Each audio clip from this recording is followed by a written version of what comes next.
Jaya Radha Madhava Kunja Bihari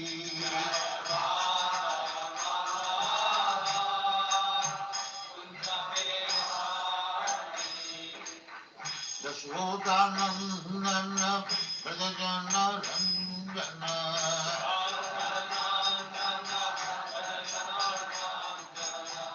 Yashodanandana Brajajana Ranjana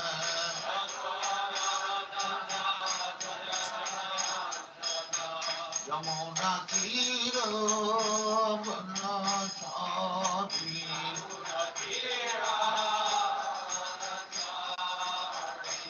Yamuna Tira Vanachari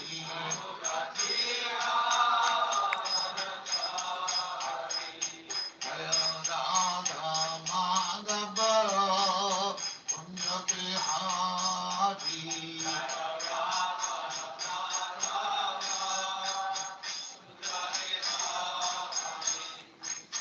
Gopijana Vallabha Giridharadhari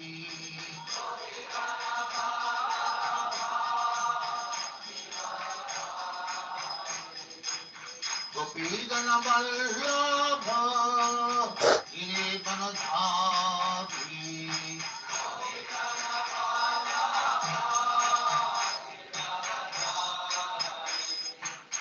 Yashodanandana Brajajana Ranjana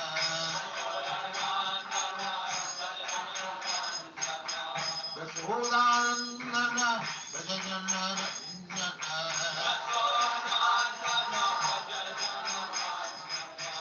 Yamuna Tiro Vanachari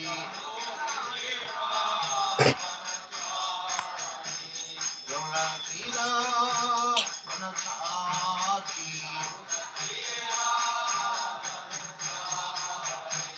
Jaya Radha Madhava Kunja Bihari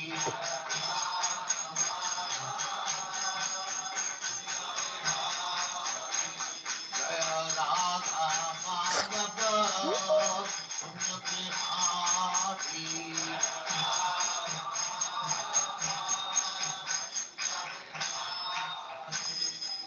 Jaya Radha Mansa Paribhari Radha Vedanta Swami Srila Prabhupada ki jai. Hare Krishna, everybody. I hope you can see my screen and if you can hear me. Hare Krishna. Hare Krishna. Hare Krishna. I hope all of you are doing well. You're going to enter into holiday season. So I think most of you probably, all of you would have a long weekend next week. So most likely for holidays we don't have classes, but we'll kind of try to get a sense of what everyone desires, and we'll make a call. So we'll do that at the end of the class. But I think let's get started. So last time I believe we ended at verse 26. So we'll continue on from verse 27 on the discussion of the theme of the nature of the soul, which is what Krishna is explaining to Arjuna in this particular section of Bhagavad Gita. Verse number 27. Jatasya hi dhruvo mrityur dhruvam janma mritasya cha tasmad apariharye arthe natvam sochitum arhasi. Another important verse. This is also recommended for memorization. It's so very important. Translation and purport by His Divine Grace, A.C. Bhaktivedanta Swami Srila Prabhupada. Translation. One who has taken his birth is sure to die, and after death, one is sure to take birth again. Therefore, in the unavoidable discharge of your duty, you should not lament. So, in this verse, Krishna is, iterating a truth which is well known. Everyone knows this. At least theoretically, everyone knows. At least a component of it, that one who has taken birth is sure to die. And then not everyone might know that one who is subject to death is sure to take another birth. So that part not everyone might be familiar with, but at least the first part that everyone knows, that one who has taken birth is sure to die. Now, some of them, you know, in the past as well as in the present, wants to challenge that axiomatic truth. So they don't accept it as an axiomatic truth. Some of them have this faith that by advancement in science, medical science and other technologies, one day we would be able to conquer death. But that has never happened. You look at historically, there were powerful personalities like Ravan, Hiranyakashipu, right? By performing extreme austerities, they seeked benediction from some of the highest authorities in the universe. Brahma is the creator of the universe, and they seeked immortality. And Brahma said, well, to Hiranyakashipu, well, I am not immortal. How can I award you immortality? And so he tried to circumvent it. Okay, then I'll put conditions. Well, I cannot die in this situation, and no matter how long you make that list, you cannot fully cover all scenarios. And so Hiranyakashipu was tricked by Narsimhadev, where he appeared neither during day, neither during night. Neither was he killed by any weapons. Neither was he killed by any demigods or demons. In this way, all these conditions were satisfied. Another example is Karna, who in his previous life was actually a very powerful asura, but he was a worshipper of sun god Surya Dev. And then he had got this benediction that he be provided with 1,000 kavachas. And these kavach are not external kavach, they are integral to his body. That's why, when Karna was born, there was a kavach kind of embedded, is a part of his body. It's almost like an extension of the body, but it's some sort of metallic kavach, but it's part of his body. But he had earlier desired 1,000 kavach layers. And then he said, for breaking each layer of kavach, only those personalities who have performed tapasya for thousands of years would have that power to break, that kavach, only one layer at a time. And to break second layer, again, they have to perform austerity for thousands of years. And, for that purpose, Nar Narayan Dev Muni appeared. And Nar Narayan Dev appeared for many reasons, but this was one of these reasons, where Nar and Narayan, so Nar is, Arjuna is a manifestation of Nara, and then Krishna is Narayan himself. So in Badrik Ashram, Badrinath, there is Nar Narayan deities. Of the Char Dhams, Badrinath in the north, Nar Narayan deities. So they have been performing austerities for thousands of years. And then, in each circumstance, after performing those austerities, they fought with this demon. I can't remember his name, but and then they are able to annihilate one kavach at a time. And then, in the next birth, he had one kavach less. And so Karna, in the life of Karna, that was his last life, in the sense that now he was only left with one kavach. And then, we see that ultimately he was killed by Arjuna. So again, he went through another elaborate arrangement that, he's kind of in a roundabout way try to circumvent death, right, and be immortal forever. But then in this material world, that's not possible. So here Krishna is reiterating the truth. The purports, Srila Prabhupada mentions the same thing, right? So one who has taken birth according to one's activities, one has to take birth according to one's karma. And after we have finished the activities within the time and circumstances we have been allotted, in this lifetime, as soon as one take birth, there are 5 things fixed. I think one of them is lifespan, the death, the amount of happiness one enjoys, amount of wealth, and amount of knowledge. And so, some of these things, they we are allotted that. Now sometimes we might not be able to achieve even the potential of what is allotted to us because of external reasons. We don't put effort and things like that, but That's, you can think of it as a maximum threshold that we have been allotted as soon as we take birth. So after that term of activities are over, one is sure to die, right? And as soon as one dies, one is sure to take another birth.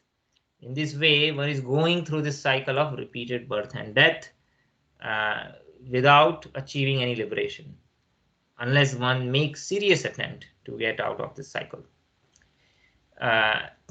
So though this birth and death are pretty much, it's as sure as, as sure as death. That's another thing there's this idiom, right, that we say, or is saying, as sure as death. So that means death is certain.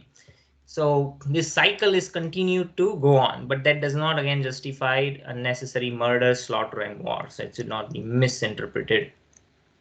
But at the same time, violence and war might be inevitable in the course of maintaining law and order. So Arjuna is currently in that situation, and he is performing his duty as a Kshatriya for the right cause, under the direct direction of Krishna, who is the Supreme Personality of Godhead. And they tried to avoid the war by all possible means, but that did not happen, because the other party was very much bent upon having this war, and they were not agreeing to the rightful authority of Yudhishthira Maharaj. Why should he be afraid of or aggrieved at death of his relatives, since he was discharging his proper duty? So again, the emphasis is on performing one's prescribed duties according to one's varna. And he did not deserve to break the law, thereby becoming subjected to the reactions of sinful acts. So again, if one does not perform one's prescribed duties, then one is subject to sin, because the duties are prescribed not whimsically. So we covered this in detail earlier. The duties are prescribed according to one's nature, and when one acts according to one's nature, then the laws of karmas don't act. And this is the reasons why animals are not subject to laws of karma, right? Why? Because animals, they are just acting based on their instincts. You cannot expect them to behave any different. And so in that case, you cannot, it's not reasonable that they are subject to the laws of karma. Just like even when somebody, performs a crime, and, that individual is found out to be mentally unstable, then the law does not apply. The judge might, or the jury might just pardon that individual.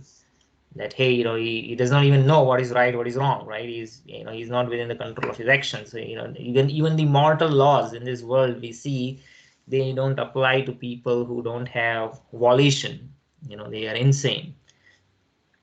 And the whole varnashram system is structured in a way that, right from childhood, one is nurtured in their family tradition according to their varna, and so that varna is predominantly nurtured and is perfected. And when one acts according to that guna, one is actually forced to act according to that nature, and there is no sin involved in those kind of actions. And it is that kind of karma or actions whose results are worthy of offering to the Lord as a sacrifice. So karma yoga is what? Yeah, we offer the fruits of our activities to Krishna. But then, just like any kind of offering, when we do, it should be worthy of offering. Medhya. We use this word medhya. A medhya means that is not worthy of offering. Just like you cannot offer food that is, stale, or it is impure, or if it is, if we consume the food first, then we cannot offer to Krishna. Right? It cannot be stale. It cannot be, have tamasic elements in cooking, right? So, onion, garlic, eggs, mushrooms, they are considered more of ignorance. So they're not worthy of offerings. It's not that everything can be offered to the Lord. Same thing, not everything, so just like not any kind of food is worthy of offering to the Lord. Similarly, other things. Today is Odhana Shashti, Odhana Shashti is the day which marks the beginning of winter. So in Jagannath Puri, they offer new clothes to the Lord, especially warm clothes and blanket. Odhan, Odhan means to wear. Shashti is the 6th day of the moon. And then,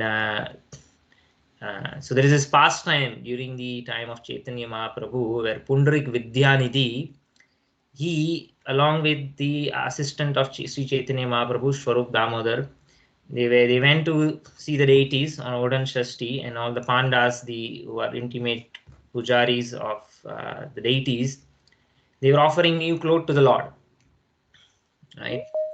And when they were offering this cloth, generally any kind of new cloth that we get, we have to wash it first because it has starch in it, and the starch is impure.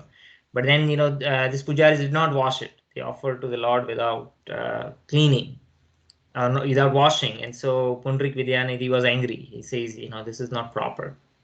Again, there's a long past time that Jagannath comes in his dream and he says, why did you criticize my devotees, though they did not, they apparently might have not done it in the right way.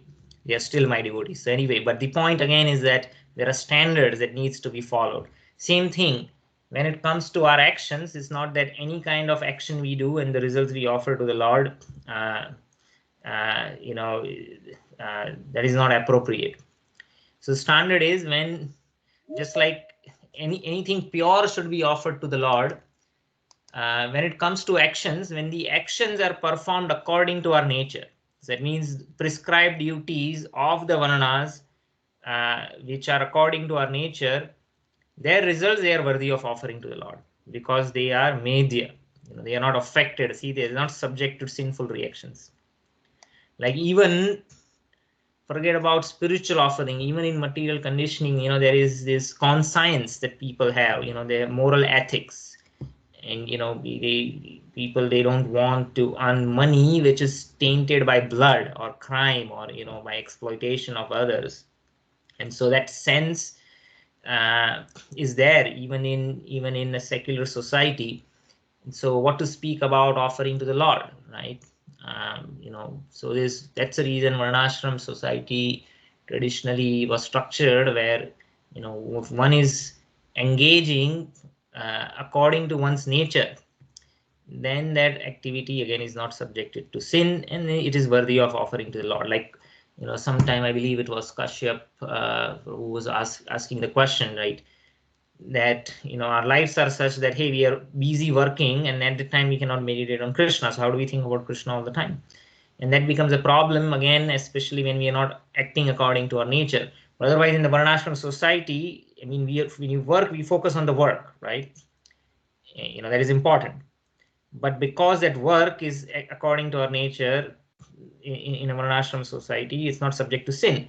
And finally, the results of those work are offered, the fruits of that work are offered to the Lord as sacrifice. And then what happens is that all the work that we did, right, even we might not be actively thinking of Krishna at the time, that all of that becomes a spiritual activity, right? Just like I'm working, and I'm working so that I can earn money to maintain my family, and I want to meet their needs and keep them happy, and that's the motivation for me working. Now when I'm working, I'm not actively thinking about my family, or I'm trying to maybe make a PowerPoint presentation, and I'm saying, oh, I need to make this so that I'm not actively thinking about my son or my family, right, at that point in time. But at the back of mind, that's the primary motivation, right? Because when I'm working, I need to focus on my work. But what is in my subconsciousness? Well, I am doing this so that I can maintain my family. So same thing in the Varnashram society. When again is when acts according to the nature, one might not be actively thinking about Krishna, but again the motivation is that a significant portion, again, they are using as offering to the Lord. An offering is a sacrifice, and so that whole activity then becomes spiritual. So that is the gist of it. So here Krishna again is saying that, okay, for you to act according to your nature is very important, and then in the course of that, activity as a Kshatriya, there might be death, and there will be death, right? And you should not be overwhelmed by it. And then he's giving logical reasons why he should not be overwhelmed. And it's a death of the body, it's not the death of the soul. What is the nature of the soul? And that's what the discussion is. So by avoiding the discharge of his proper duty, he would not be able to stop the death of his relatives. Right? The death is unavoidable. Why? Because right here in the translation it says, one who has taken birth, the death is sure. Right? It's not that, okay, Arjuna, he says, I'm not going to fight. That doesn't mean that they're not going to die. I mean, they are going to die.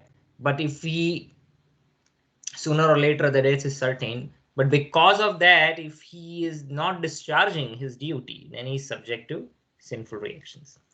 So he would not be able to stop the death of his relatives, and he would be degraded due to his selection of the wrong path of action. So this is the prime argument Krishna is making. And it's the whole reason why the entire Bhagavad Gita was spoken.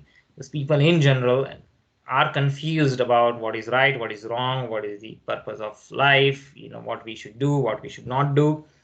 And the dilemma that Arjuna was facing is something that people in general, have the same kind of challenges and dilemma that they need to resolve. So it's very applicable to everyone. Any questions on this? Anyone? Okay. Verse number 28. Avyaktadini bhutani vyaktamadhyani bharata avyaktanidhanani eva tatra ka paridevana. Translations: all created beings are unmanifest in their beginning, manifest in the interim state, and unmanifest again when annihilated. So what need is there for lamentation? Purport: accepting there are two classes of philosophers, one believing in the existence of soul and the other not believing in the existence of soul. So here Krishna is again going back and forth between two philosophies. So the previous verse, Krishna made an argument based on the philosophy for those who believe or accept, right, that the soul has multiple births. And so, in that premise, he says that, well, one who has taken birth, death is certain, and one who has died, birth is certain, right? Now Krishna is going to the other idea, like, okay, if somebody does not accept that, then okay, now if somebody accepts that, well, you live and die only once. And if that is true, then again there is no need of lamentation, because before the birth of the physical body, the elements, the five elements by which the body is made, they were unmanifest. I mean, the earth was wherever the earth is, the water was separate, air, ether, right? All of that was all separated out in the nature. That body is formed within the womb of the mother, where all these elements, and the mother consumes food, and there's all these five elements, she acquires, and then they come together and they form the body. And what happens when the body dies? Well, the body again disintegrates. Either, if they bury it in the ground, then again it would disintegrate, or, if it's no one to take care of the body, then it might be consumed by, different animals or other creatures, or it's consumed by fire in other traditions.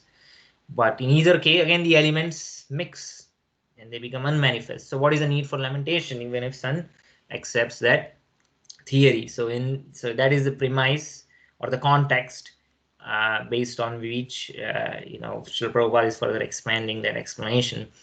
So he says that, yeah, there are two classes of philosophers, one who believe in the existence of the soul, and other do not believe in the existence of the soul. In either case, there is no lamentation, right? Why? Because non-believers in the existence of the soul are called atheists, according to Vedic wisdom. So even for the atheist, even, if you play the devil's advocate, you accept this atheistic theory, there is no lamentation. Apart from separate existence of the soul, the material elements, they remain unmanifested before the body is formed. And from this subtle state of non-manifestation comes manifestation. So this is the pair where, okay, now Srila Prabhupada is explaining one more layer. So just like I was saying, the body is made up of those five gross elements, and 3 subtle elements. The subtle elements are mind, intelligence, and ego. And the 5 elements are earth, water, air, fire, ether. So all of them, they combine and the body is manifested. But Srila Prabhupada is saying that not only that, not only that the gross body is a manifestation of these, the elements which are subtler than the body itself, right? The element earth in itself, right? It is subtler than the combination of all the 5 elements. To give an example, if we are making, let's say, parathas, right? You can see gobi paratha or palak paratha. Now, when you say paratha, that paratha is a combination of so many elements. There was flour, you can say, which is manifestation of earth. Then there is water that is added, right, to make the dough. Then you have to heat it. So there's fire involved, right?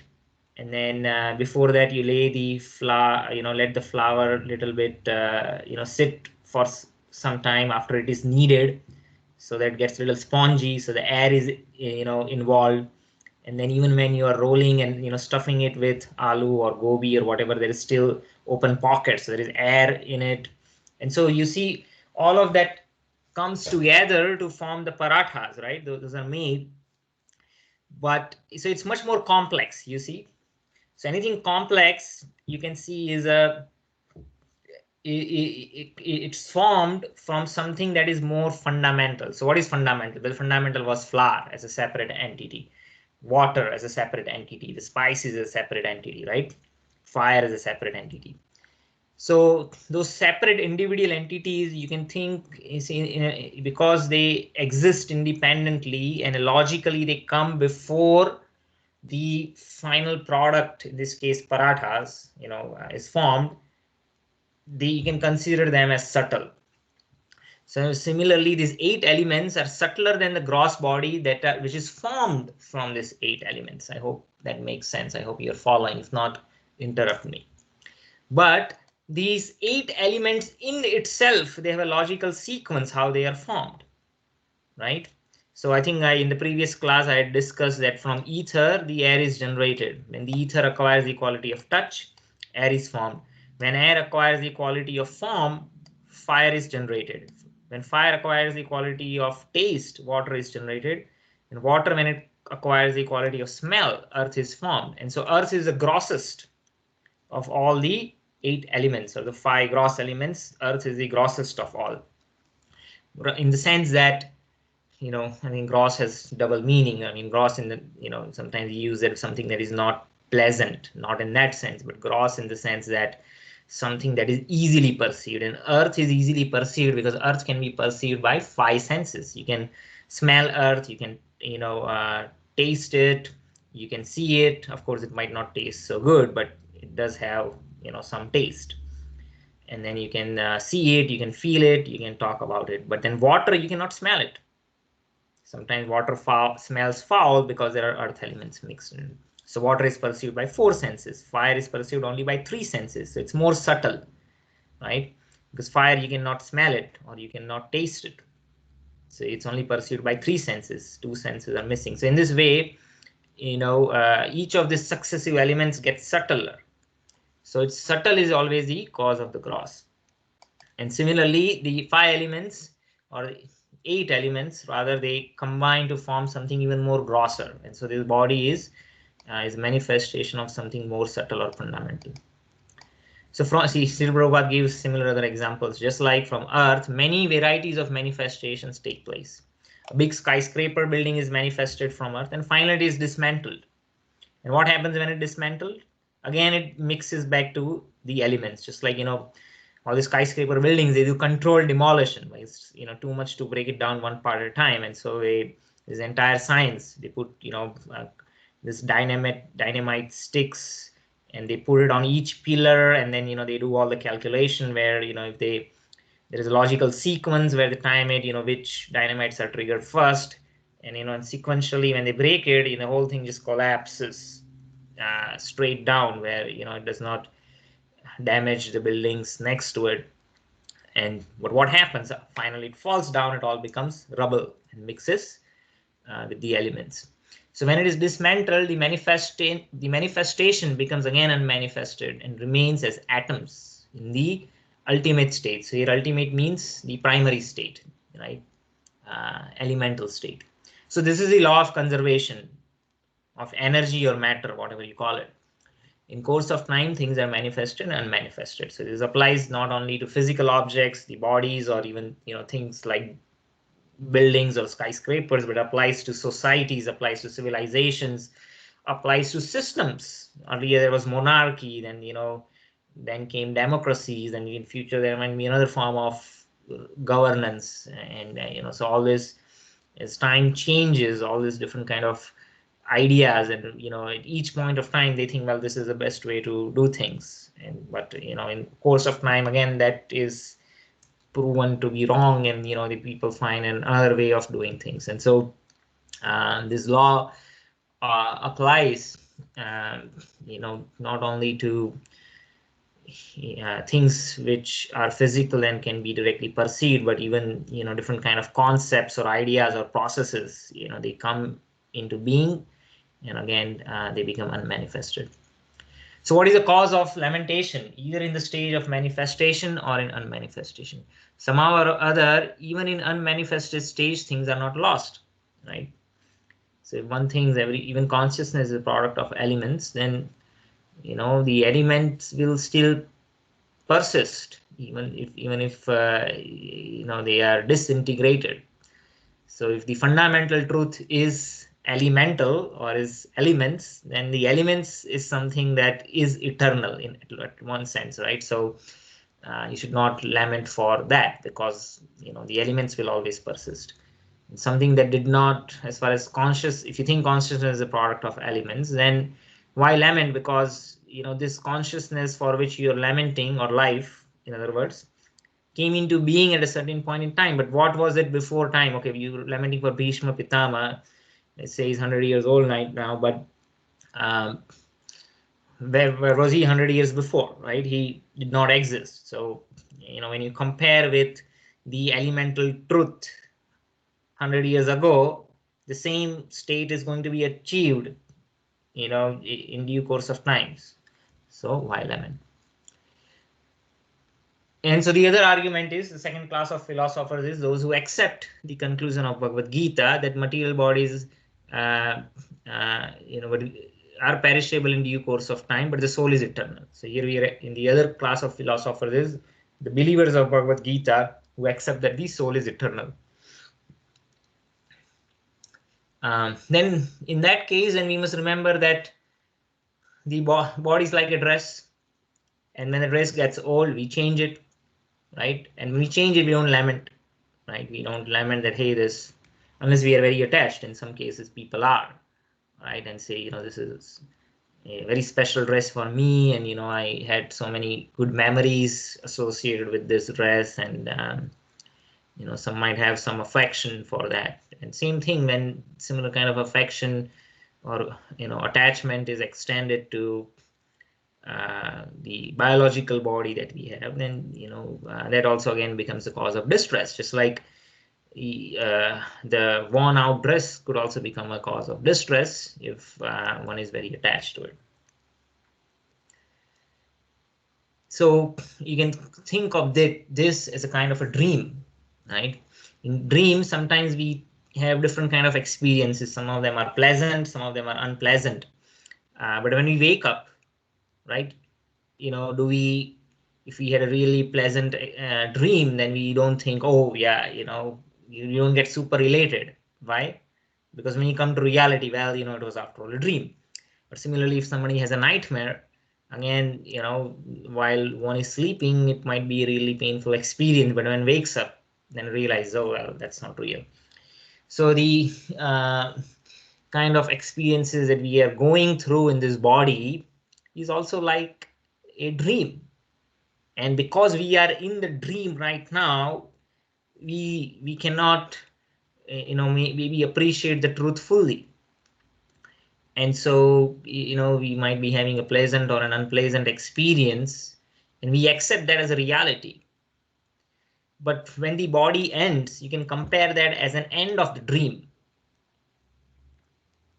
And at that stage, it really would make no difference. And then when we, if somebody even reminds us, first of all, just like when the dream is over, most of the times we have dream every single time when we sleep, but most of the time we don't even recall our dream. Only in certain situations, when we wake up, we recall, this is a dream I had last night.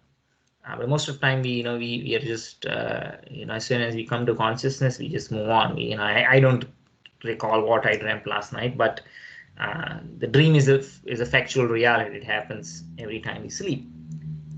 And similarly, when this life is, in that sense, is kind of a dream, because when we die, we don't remember anything about our life.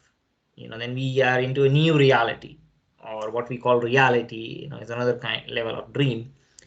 And there is an example in Srimad Bhagavatam. This story comes of Maharaj Chitraketu, and he was lamenting. I think he had how many wives? I can't remember. It was in like hundreds. It's quite a big number. But unfortunately, he did not have a single child. He didn't have any son, and he was really lamenting. And one sage comes and he asks for benediction. I believe it was Narada Muni, and he desired to have a son. And then he said, okay, we'll grant you, but remember, this son will be the cause of your unlimited happiness, and will also be the cause of your greatest distress. And so later the son is again referred to as Soka Harsha, or Harsha Shoka, which means Harsh, happiness, and Soka means lamentation. It's a combination of both. So what happens is that when the child is born, the son is born, everyone is very happy, right? Especially the king and the queen who gave the birth. She was very happy, and the kingdom was happy after a long time. Finally they had a progeny. So there was unlimited happiness, but the other wives of the king, they were not happy because they were still childless. And in extreme envy, what they did is that they poisoned the child, and the child died. And that same child now became the cause of his lamentation. And so now Chitraketu, again, he's a great devotee of the Lord, as it's later shown. But he's going through that lamentation at that point in time.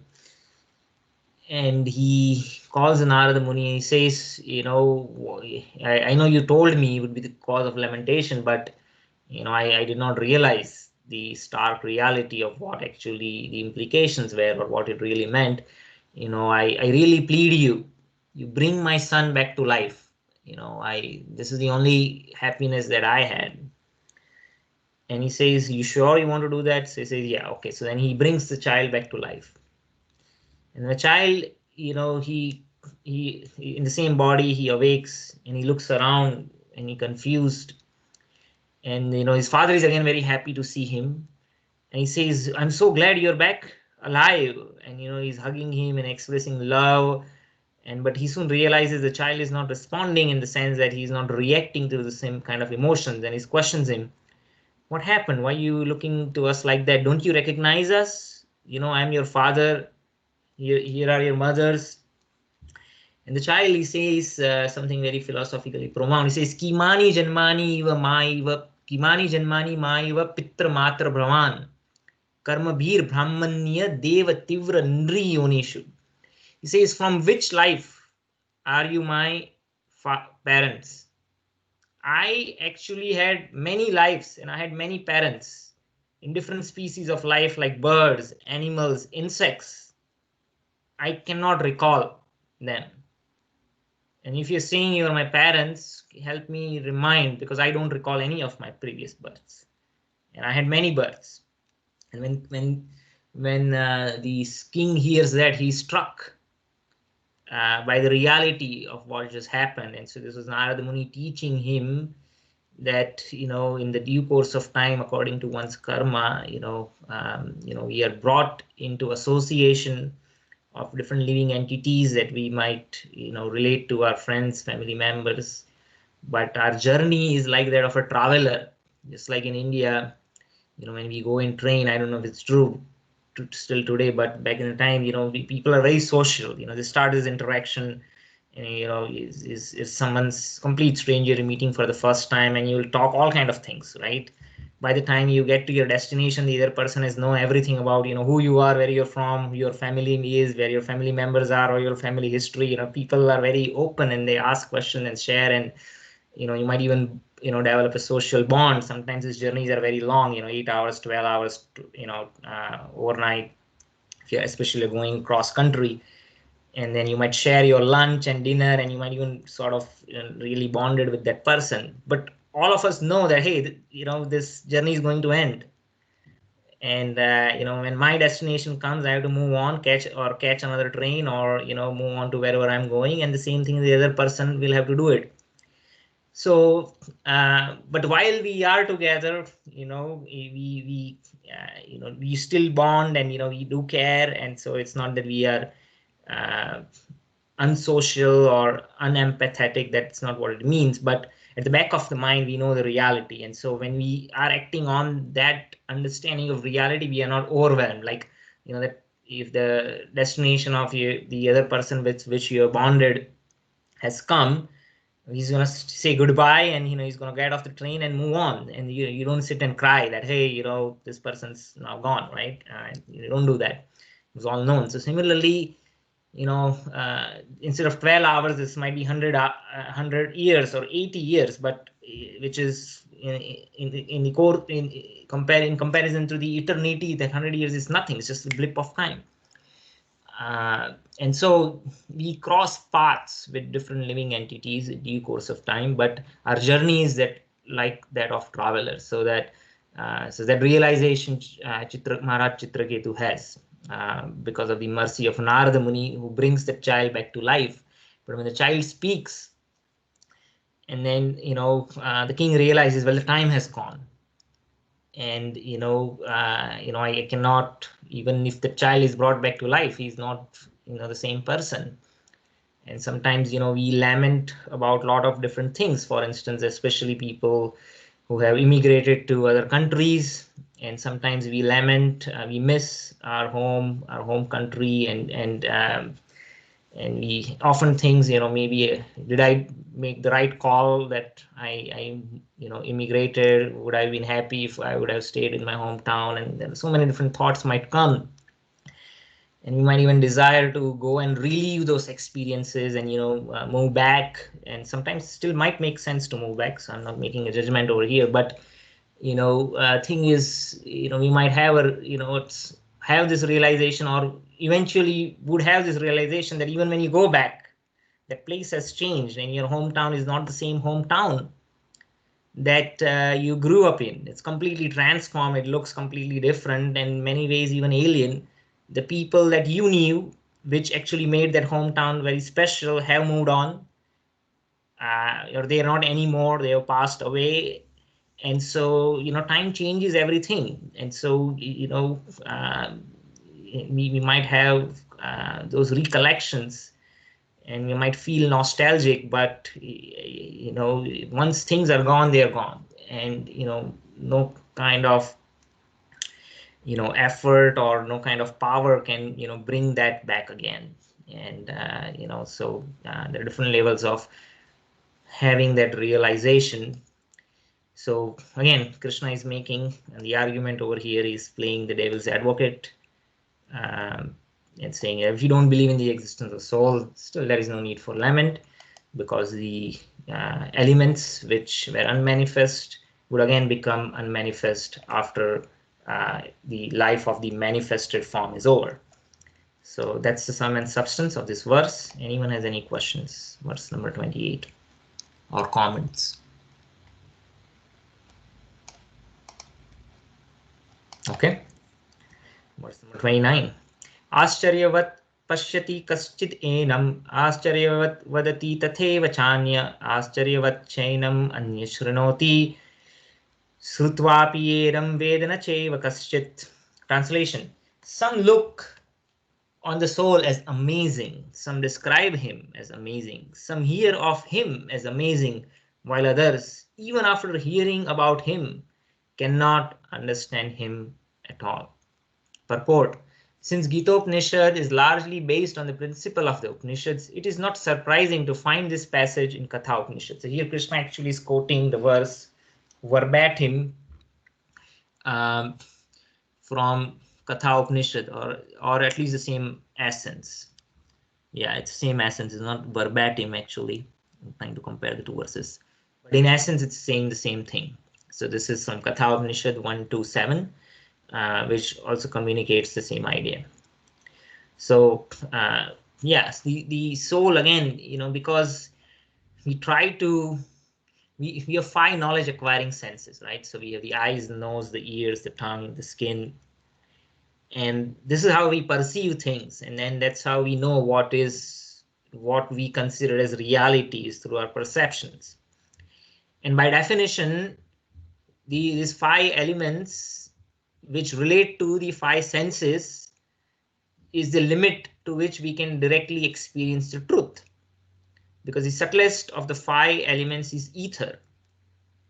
And so science has been able to manipulate this ether through electromagnetic uh, uh, sciences, right? So which is used in telecommunications. But mind, no. Science does not have much access to, uh, you know, manipulate mind as a matter, what to speak about intelligence or ego, and what to speak about soul.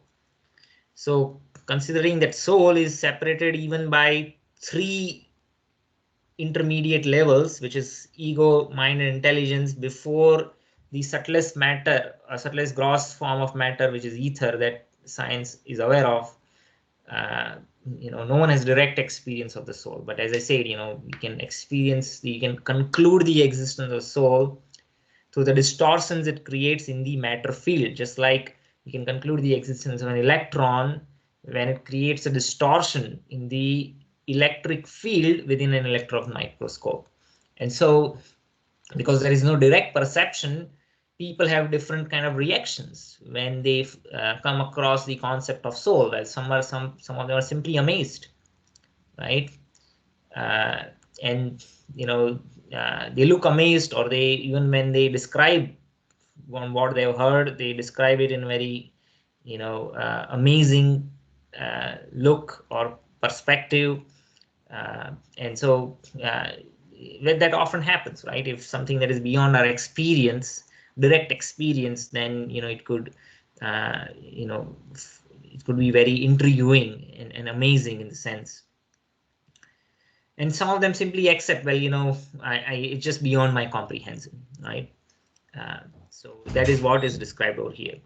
So we already discussed some of the aspects by which we can understand that it is intriguing. So Srila Prabhupada is further expanding on that idea over here. So he's saying that the soul, which is atomic, is present everywhere, right? It's present in gigantic animals like elephants or whales, or even a banyan tree, or microbes, which are actually in millions and billions of quantity, and they are everywhere, right? Every inch of space you will find.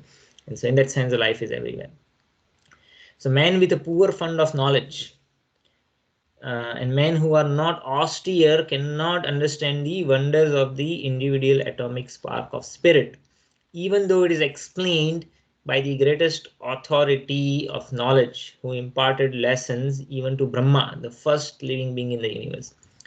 So here Srila Prabhupada is making an important point, that those who are not austere, they cannot understand the wonders of individual atomic spark of spirit. Well, one level of austerity is in the earlier times, by performing austere yoga, they could perceive the presence of the soul. I've given this example many times. In India, the teacher used to, we have this idiom or the phrase, there is a pin drop silence. The teacher wanted pin drop silence, meaning everyone should be so quiet that even if a pin is dropped, one can listen. So when otherwise one cannot, if there's too much noise going on, one cannot listen. Sound of something so soft as pin dropping. Similarly, when we are so busy with our activities, different biological or different voluntary activities, we cannot perceive these subtle realities within the body. And so the yogis, they go to the extreme limits to, successively stop or control different forms of activities. First of all, gross activities, where they first try with limiting their eating, then drinking, then sleeping, then breathing, and then they regulate the breathing, and so different kind of airs within the body, they are controlled. And so in that sense, they're trying to create that silent atmosphere, and by through which is an austere process. It's not easy, but by going through that uh, process, they can begin to perceive the soul. The other austerity would be, well, in the Kali Yuga, we cannot expect anyone to do such kind of austerity, but then we might have to do the austerity to invest time and energy, and to understand the soul theoretically. And then that theoretical explanation again is provided in the Vedas and Vedic scriptures. Like there's so many analogies we discussed recently. Other analogies we have discussed in the past is the example of a chariot compared to the body, and how the horses are the senses, mind is the reins, intelligence is the driver, what is the ego. And so you can uh, technically and break down the anatomy of the gross, subtle body and the soul, and those divisions. So again, this requires some austerity, right? I mean, it's Saturday evening, we could be doing anything else, right? So it's definitely requires austerity to take time out and attend the classes, and have discussion with like-minded people. uh, and so even to theoretically understand, that needs some austerity. And when these expressions are provided, one has to really apply one's intelligence to understand uh, logically and intellectually. So again, it's not an easy thing. So either way, whether it's physical austerity through yoga or a mental austerity, and austerity is required. And without that, one cannot understand, right? And then one becomes, you just say, well, I cannot understand at all. Well, one has to put some effort. So yeah, the austerity is needed. Okay, I lost track of it here. So owing to gross material conception of things, most men in this age cannot imagine how a small particle can become both so great and so small, right? So quantitatively it's small, but qualitatively again it's so powerful that it can is actuates the biological body. In the absence of the soul, the body is lifeless. And why is that? Because people, they are not trained. They are only trained to differentiate between different variety of gross matter, gross material conception of things. Somebody might be expert in saying how a QLED television is different from a 4K, 8K pixels, or there are, there's could be plasma technology, or so many different. They all might look same to a naive person who is not trained in such matters, but my people have interest in such things, and they are able to make distinction between different gradations of matter and material things. But then their ability to make such refined distinctions within gross matter does not make them, then that in itself does not make them eligible to make the primary distinction between matter and the soul, right? Some needs to have some spiritual inclination. And so yeah, so when they come across the description of the soul, it just appears wonderful then. And it appears incredible. That's why the word incredible is used in English language. So credible means believable, incredible means unbelievable. It's like, what are you saying? I cannot even believe it. How is that possible, right? Why? Because they are illusioned by the material energy. People, they are engrossed mostly in subject matters of sense gratification, and they might have intellectual conversations about matter, or various arrangements by which one can gratify one's senses. But again, that does not make them qualified to dive into spiritual subject matter. But with interest, with some interest, by fortune of good association with people who have that kind of understanding and knowledge, they can also be slowly inspired to have that understanding, because knowledge is accessible to everyone in that sense, right? It's not that anyone is barred. And no matter what background one comes from, one can definitely understand this. But what it is saying is that because of the conditioning in that particular state, they have that drawback in the sense that they're not naturally inclined to understand this or capable of understanding.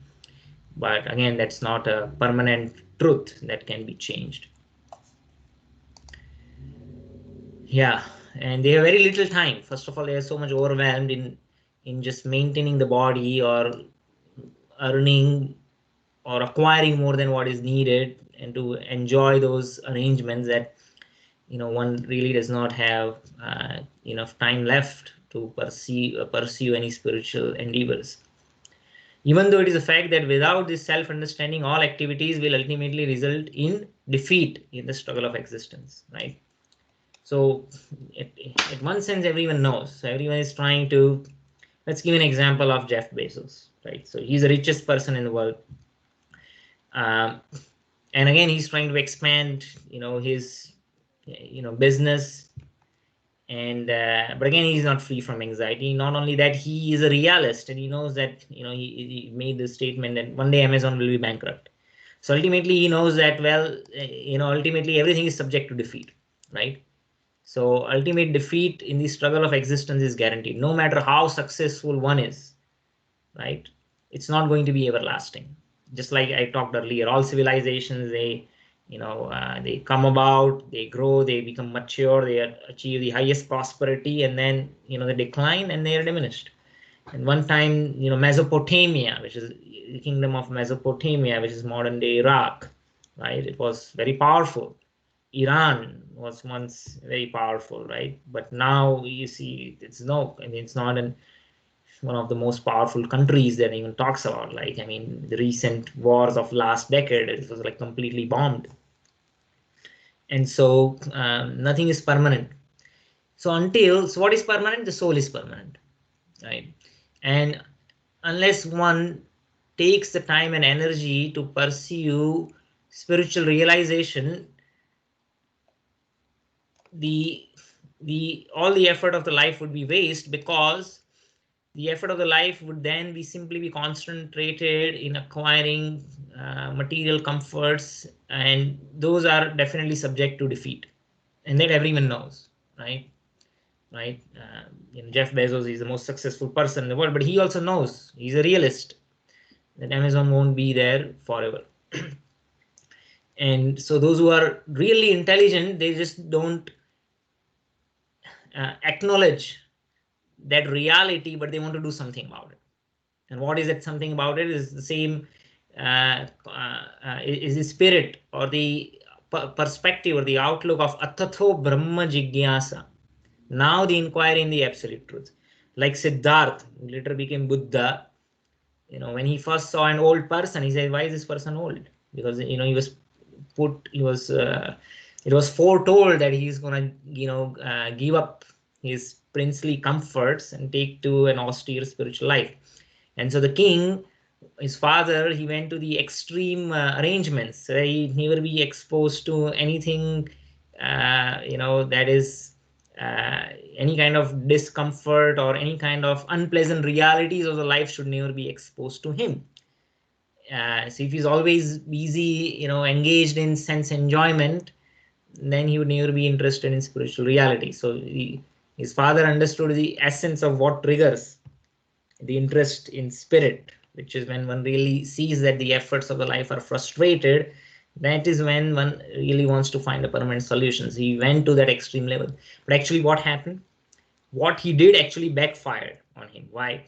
Because, see, when a child naturally grows with pleasant and unpleasant experiences, this is accepted as a part of life, and they move on. Most people, so they don't really question why we have unpleasant experiences.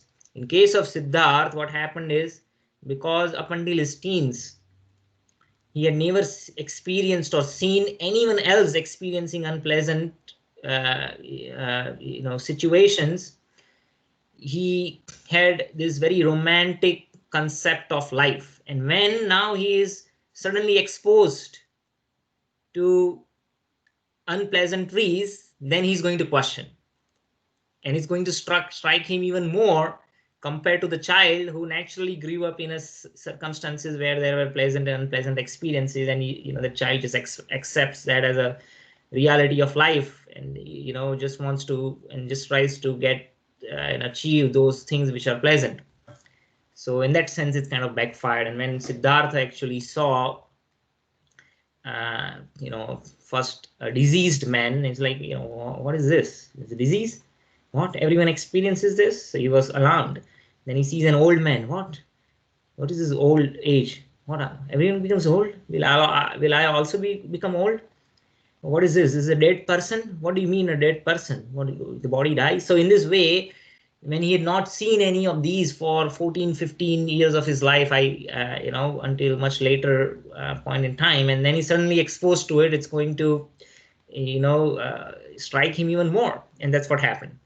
And so, rest is history. Everyone knows that. But the point is, one who is really intelligent questions, and it not just simply acknowledges that, it not just accepts that this is the reality of life, which is a true, it is a reality of life, that everyone comes to an end. But most people don't want to do anything about it, or they don't have any easy means how to try to solve that problem. But real intelligence comes not in trying to solve the symptoms, or keep on solving the material problems. One is really intelligent, realizes that it's not possible, and there has to be an out of box thinking to solve this. And then that's the understanding or the essence of the verse, tatho brahma jigyasa, hence inquiry in the absolute truth. So perhaps they have no idea. Srila Prabhupada is saying, some people, they might question sometimes, but they don't know where to begin. And they might see, okay, there is religion, there is spirituality, but there's a lot of bogus people. They might have bad experiences with religious people in the past, and some of them just give up at that point, saying that this is just a hoax. They just that somebody imagined. They want to just like the snake oil sellers, right? They think that, well, these people, they just come up with this theory or ideology to give false hope, but this is all hocus pocus, it's not real.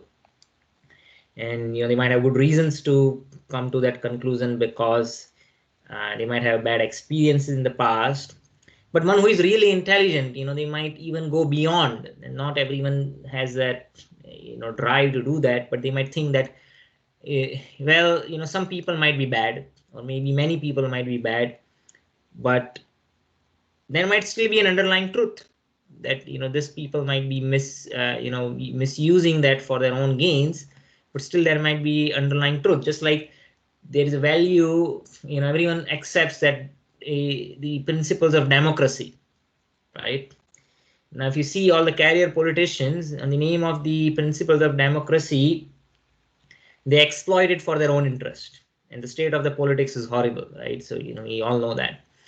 And on either side of the camp, the personalities might not be really ideal, and they might have vested interest, but in essence they still accept that, will democracy, the democratic values still have significance, or they are important. There is an ultimate truth. Just like as soon as you say there is counterfeit currency, that means there should be real currency. As soon as you say there are counterfeit goods, that means there should be real goods. So those are intelligent, they can see it. The very fact that something is counterfeit proves the existence of something that must be real. And it might take effort to get it, but it must exist.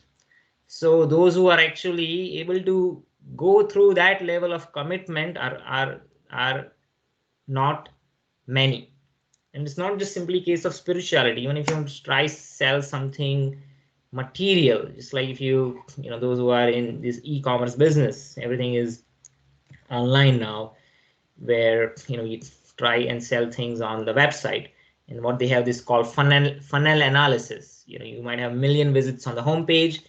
Of that, only 1/10 might go to the shopping experience. 1/10 of those would actually add something to the cart. 1/10 of those would actually go through checkout, and only a 1/10 of that might convert. So the actual conversion might be few percentages. So that applies everywhere, right? And people drop out. So that dropout funnel applies everywhere, and same thing is applied to spirituality. But those who are determined in solving that problem, they will find their way.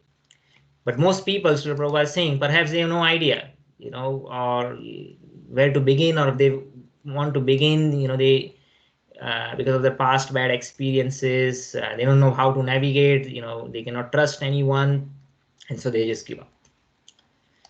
Some people who are inclined to hear about the soul may be attending lectures in good association, but sometimes owing to ignorance, they are misguided by acceptance of super soul and the atomic soul as one without distinction of the magnitude. So this is another. So one problem is people who are complete cheaters or bogus, right? They just want to exploit the believers into some bogus theory. Not just bogus theory, sometimes it is valid theory or true theory, but they, on the strength of that bona fide theory, they have vested interest. So that is one possibility. The other possibility is that theory itself might be not true. And some people, they have genuine interest in spirituality, but then they might be misdirected, because again, obviously, since they are beginners, they don't have the tools or means to, they might not have enough tools or means to make that distinction unless they put in a little bit more effort. They might be misdirected, for instance, by the impersonalist theory, where that soul and the super soul are equal in all respects. But as Prabhupada is making that distinction well, that they're qualitatively equal, but quantitatively they are not. Yeah. So that's one other trapping that Srila Prabhupada is bringing about for everyone's benefit. So it's very difficult in these many different ways for a man to perfectly understand the position of the super soul, the soul, Atma, Paramatma. What is the relationship between them? What is the function? What are the major details, minor details? And it is even more difficult for someone who has actually derived full benefit of the knowledge of soul and who is able to describe the position of the soul in different aspects, right? So it's going into much more detail, and not only able to understand, but able to explain and describe that. Sometimes when one voluntarily takes the task of explaining it to others, then one is forced to go into much more depth. And it applies not just for spiritual subjects, but even for other mundane topics. The best way of learning is when you kind of set a target that I will teach this to someone else, right? And then that itself forces us to go at much more detail and depth, right? And it might not be possible for everyone, but that's just another level of understanding. But if somehow or other one is able to understand the subject matter of the soul, then one's life is successful. The bottom line is that. And again, one does not have to become a pandit, but one at least has to understand some basic elemental understanding of the concepts, and that's what is required, right? I mean, no one can fully realize the soul, right? In the sense, I mean, no, not no one, but I should not say that, but I'm saying like the yogis, right, who have actually experienced the soul. We can at least theoretically try to understand it, though we might not be able to perform the kind of yoga that the yogis of the past perform. So anyway, the easiest process of understanding the subject matter of self is to accept the statements of Bhagavad Gita spoken by Krishna himself. And Krishna, in this section of Bhagavad Gita, he is explaining the nature of the soul, right? In each successive verse, we are saying is describing different qualities. And we can understand those descriptions logically, right? Even if though we might not have experience of it to some extent. It also requires great deal of penance and sacrifice, see, either in this life or in previous ones, before one is able to accept that Krishna is the Supreme Personality of Godhead. Right? So it's a very important point. So unless one has gone through that penance, either voluntary or involuntary, and sacrifices, either voluntary or involuntary. When I was talking during Diwali about Damodar Ashtakam, I gave the examples of the two sons of Kuvera, Manigriva and Nal Kuvera was very proud of their riches. So they were so intoxicated, they were undressed, they were enjoying, the apsaras in the heavenly planets. And when Narad Muni came, they were so intoxicated, did not even bother to cover themselves. And so Narada curses them to become trees for their own benefit. And then he says so many things, but one of the things that he says is that one who themselves not experience pain, they cannot be empathetic towards others when they are experiencing the pain, when others are experiencing the pain. But somehow or other, when one is forced to poverty or hunger, which is, nobody wants that, poverty and hunger, but when they are forced to involuntarily accept that, they still get the same benefit as those who voluntarily go through penance, sacrifice, and austerities like fasting, right? Just like medicine, if we take, knowingly or unknowingly, it's still going to act. Similarly, one performs penance and fasting, whether knowingly or unknowingly, it purifies the body and the soul. And so what it says is that to accept Krishna as the Supreme Personality of Godhead is not an easy thing. One either voluntarily or involuntarily would have done penances and sacrifices in the previous life or this life before one is able to accept that. Why? Because the nature of the soul is that the soul is covered by first, what is the first layer of covering of all the 8 elements? The first level is false ego. False ego means I want the universe to revolve around me. I am the center of the universe. Everything over here is for my own enjoyment. We are all trying every day to fulfill our own needs.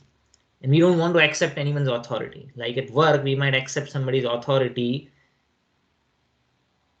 as long as that actually helps us achieve our objective. Suppose my company stops paying me tomorrow, I'm not going to work. Right? So that means I'm not actually serving the company, or I'm not accepting anyone's authority. I have my own self-interest, right? That's one example. To accept anyone as an authority is not, it's very unnatural for the conditioned souls. Actually, it is very natural for the soul, but in a conditioned state, it's very unnatural.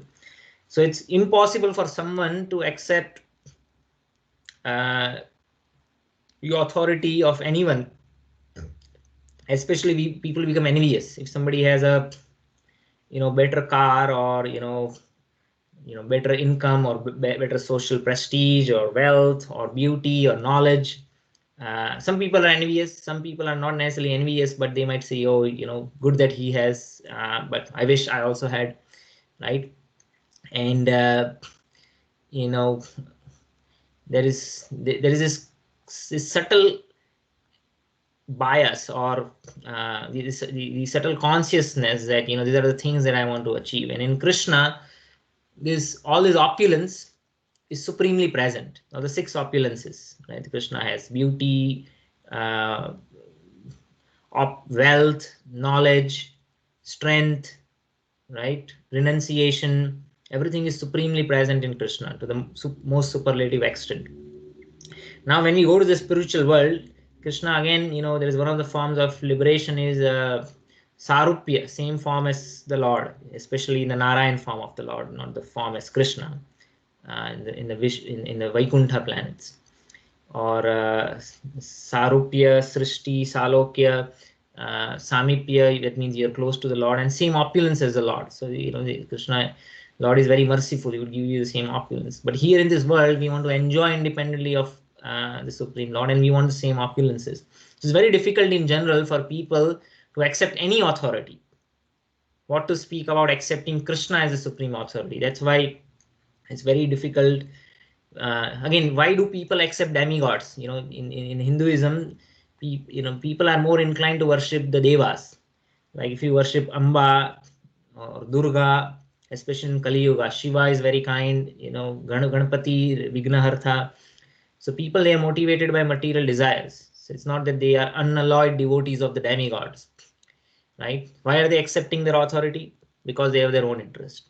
Now, worship of Krishna, though Krishna is the ultimate provider of all these benedictions, which are even provided by the demigods, Krishna is the original source, which we'll learn later in Bhagavad Gita. He says that people are not motivated. People, they're motivated to accept any authority or worship only if it is in their self-interest, right? But for Krishna, bhakti means unalloyed devotion. Like the gopis, they didn't want anything from Krishna, right? Um, so that's why it's very difficult. People might accept people who are at least pious. There are people who are even don't have that piety to even worship demigods. So there are people. So in that sense, people who worship demigods, they are still way better in terms of the class of people. But things for even for them, it might be very difficult to accept Krishna as a supreme personality of God and to worship him. So that is a challenge. The other challenge is they accept Krishna as an ordinary person. That's another challenge. That means theologically, they don't understand their position unless they systematic study Bhagavad Gita, Srimad Bhagavatam, then they would know. Otherwise, they think he's just a child, that he was born just like an ordinary person, and then he might have performed some supernatural activities, but he was still affected by lust and greed, and they might have different misconceptions. He was immoral, and so this could be another hindrance why, or not even hindrance, but they come up with this kind of arguments why they want to deny Krishna as the supreme person. And so it does require a lot of penance and sacrifice, either this life or previous life, or either voluntarily or involuntarily, before one accepts Krishna. However, Krishna can still known by his own causeless mercy, or the mercy of pure devotee, and by no other way. Actually, it says that no other way except for the mercy of a pure devotee. And so the devotees or the Vaishnavas were, very kind. They are willing to share the knowledge of Krishna and make Krishna easily available to those who are at least willing to let their ear and willing to listen. And by that direct sharing and by direct experience, because just like anything, if we try to perceive or understand things directly, we are limited by it.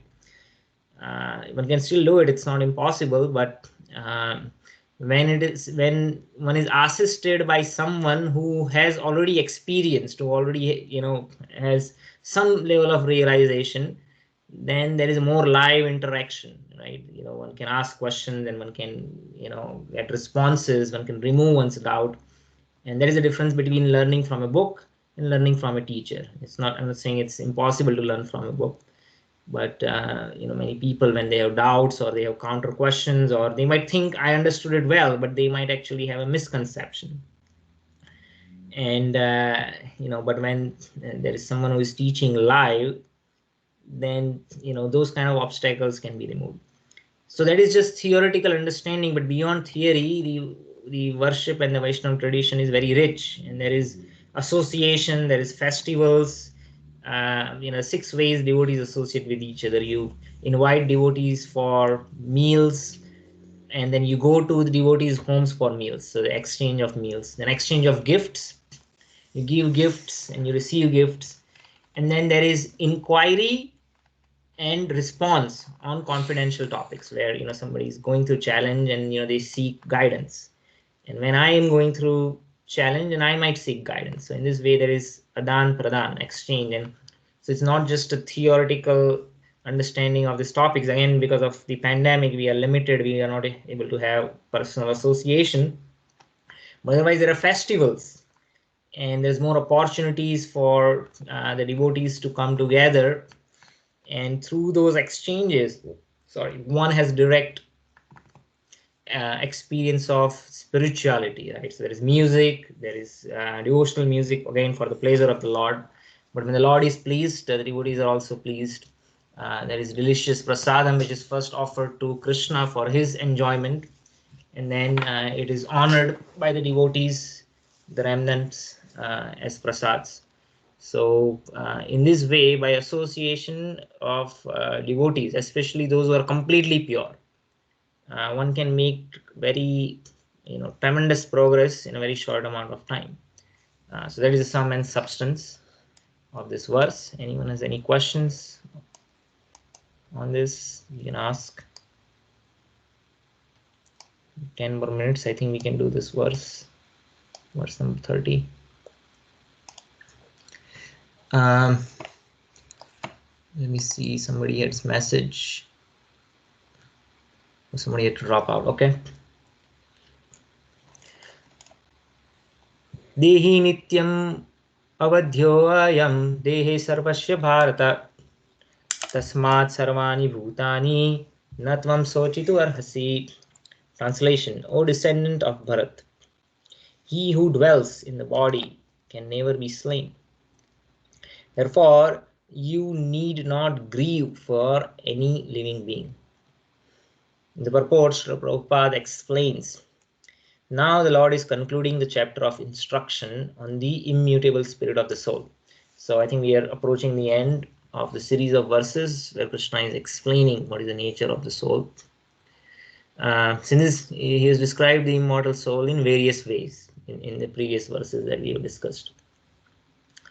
And Krishna is establishing ultimately what is the essence of all this discussion, that while the soul is immortal, body is temporary. And again, Arjuna should not abandon his duty out of fear of his teacher and grandfather dying in the battle. He should accept the authority of Sri Krishna, that there's a difference between soul and the material body, and he has provided logical explanation. And when the body dies, the soul is still alive, and it's always there, and is the primary cause of the living symptoms, and it will move on. Again, so the same points are repeated. Again, violence is not encouraged just because its soul is immortal, but there might be valid reasons to do it. And yeah, that is the sum and substance. There's nothing much to add over here. Anyone has any questions on this particular verse? If not, we can move on to the next verse. Swadharmam api chavekshya navikampitum arhasi dharmyad adi yuddhat shreyonyat kshatriya na vidyate. Considering a specific duty as a kshatriya, you should know that there is no better engagement for you than fighting on religious principles according to the prescribed duties. And so there is no need for hesitations. Again, there is no need for him to hesitate in regard to discharge of his duties. That is the utmost or the most important thing for any member of the Varnashram society. And Aryan does not refer to the race Aryan. The definition of Arya is in Srimad Bhagavatam. Arya means one is civilized. And what is the criteria for civilization is that one who accepts the society where the division of labor is there based on varna or one's nature. Division of labor is there in any society. Like in the capitalist society, we have intellectuals, we have administrators, we have merchants, and we have laborers. But what are the intellectuals doing? In a capitalist society, because the primary objective is sense enjoyment or increasing the comforts, bodily comforts, the intellectuals, the entire academia is either advancing in creating new technologies of comfort, expanding the understanding of matter so that matter can be exploited for increasing the comfort, or the academia in how professors who develop new management theories in management science so that the labor can be managed more efficiently, technology can be managed more efficiently. So the intellectual class is there. But unlike Varnashram, where the intellectual class is dedicated in understanding spirit, here the intellectual class is dedicated in understanding matter. Similarly, the administrators, politicians in a capitalist society, they are passing different kind of laws and stipulations by which different businesses and different services for providing material conveniences to the people are better regulated. See, right now the government wants to regulate the big tech, right? There's Facebook, Google, they're all coming under scrutiny. Right? So you want to break Facebook into WhatsApp, Instagram, separate entities, and they want more regulations in how they run their businesses, right? Again, why? For the interest of the people. Again, it's a material interest.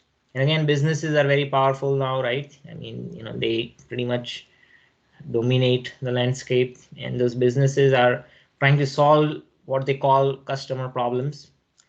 Not the real problem is birth, old age, disease, and death, but they're trying to solve different bodily problems. And then there's a labor class. You work either in service industry, manufacturing industry, or tech industry, and you are actually building those things. So the classes are always there in any society. But in the Varnashram, the primary purpose is different. It's not material comfort, but it is spiritual perfection. And because it is spiritual perfection, it is the prime goal. The criteria for division of labor is not skills, which is the case in capitalism or even communism.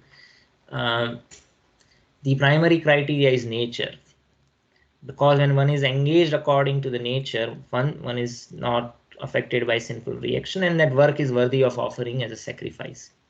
And that's why the criteria is different. And so 2 places in Bhagavad Gita, Krishna says it is better to do work according to your nature as per the prescribed duties, even if you do it imperfectly, than to do somebody else's work in a perfect way.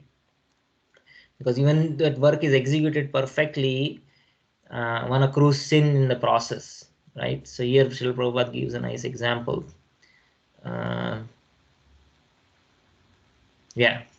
So specifically for Arjuna, he is asked that he should perform his duty as a Kshatriya. Krishna is giving him direct interaction. So in the purport, Srila Prabhupada mentions that the 4 orders of social administration, the second order for the matter of good administration is called Kshatriya. So Shat means to hurt, and Trayate means to give protection. So when you combine those 2 words, Kshatriya means one who protects the general masses from getting hurt is a Kshatriya, right? Kshatriyas are trained for killing in many different ways. So they must be accustomed to seeing blood. That's why they are allowed to go to the forest, and they might hunt, and that requires valor, right? You fight with a tiger with a sword, not with a gun, right? So hunter, anyone can shoot a gun. So another thing is, all the warfare in the present time, it's all powered by external energy. It could be a missile, or nuclear powered, or solid fuel. Doesn't require much skill, right? I mean, the technology can pinpoint the target, you can lock the target and shoot it down. But Kshatriya, it's not a technologically powered war, right? It has to be, one has to have passion, one has to have force, one has to have skill.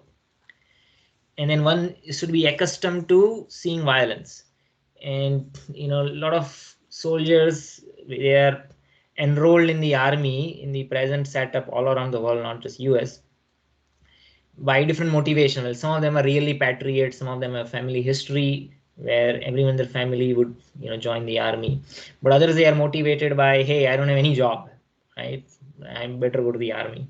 Or that I do a short service and then I will be classified as a veteran, and then I can get all the benefits. Different kind of motivation. They're not really Kshatriyas. And they have, they might be trained in using weapons, and on the they might go to the shooting field, and they might learn how to use a gun and how to take a aim, but they have not experienced violence. And the first time when they go to a battlefield, and when they see somebody's arm getting ripped off, and skull exploding, and just too much for them. And when they come back and they have this what is PTSD, post-traumatic, what is it called, syndrome, they have nightmares, they cannot sleep. Why? First of all, they are not Kshatriyas, they were not trained. That is not their nature.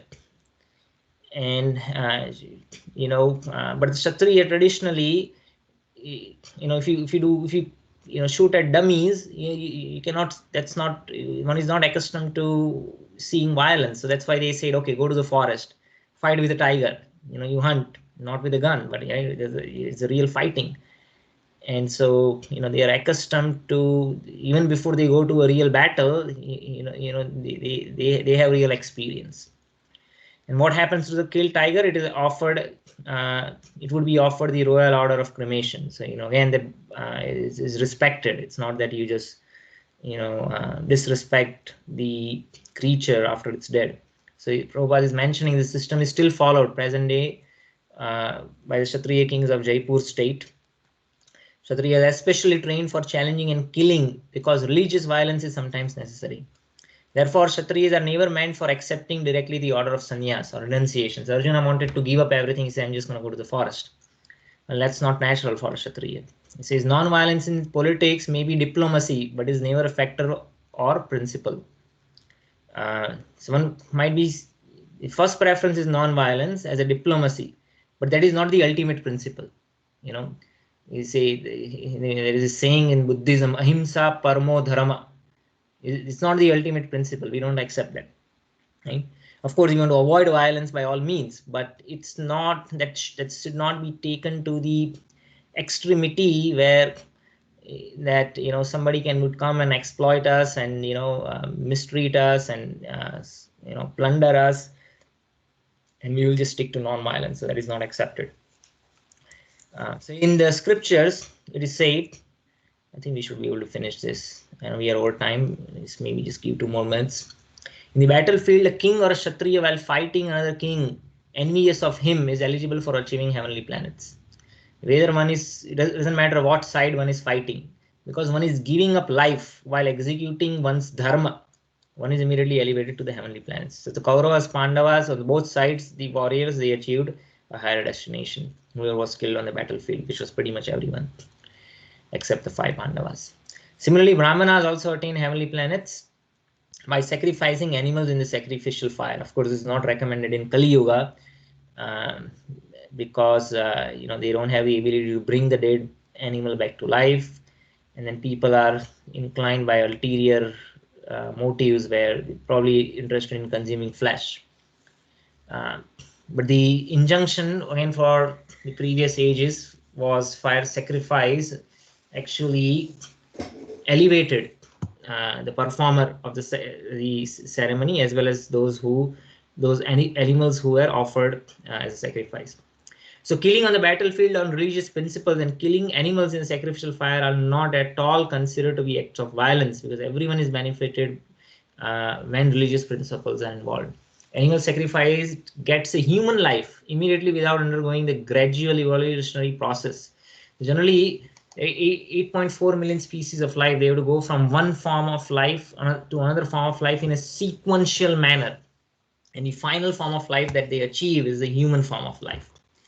But when an animal is sacrificed, the animal is directly elevated in the human form of life. And the human form of life, one can achieve spiritual perfection. So, their spiritual evolution process is hastened when that animal is offered in the sacrifice. That's what Srila Prabhupada is saying. Okay. Swadharma. There are 2 kinds of swadharma, specific duties. As long as one is not liberated, one has to perform the duties of his particular body in accordance with religious principles, which is prescribed duties according to Varna, in order to achieve liberation.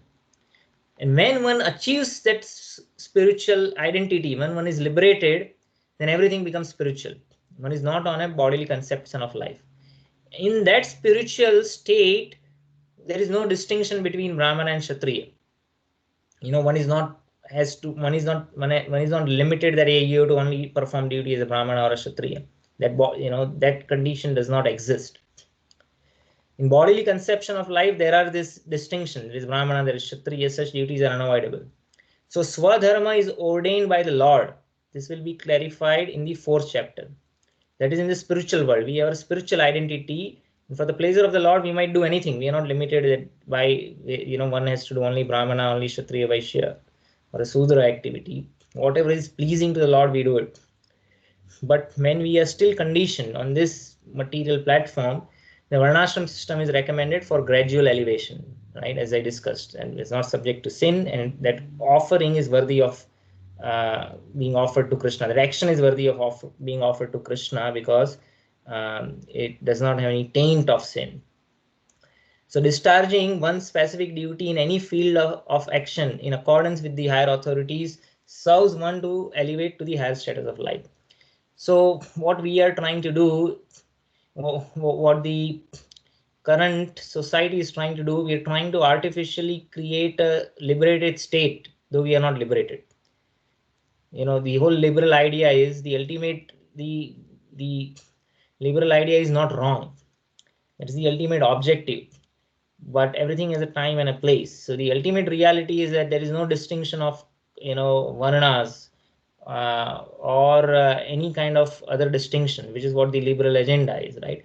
But then unless one has achieved that perfection, a spiritual perfection, if one artificially tries to create in that classless society, that's not going to happen.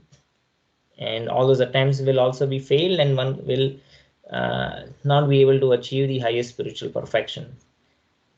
So I think there's more to be said over here, but I think I'll stop over here. And if there are any questions, I can take that. Anyone?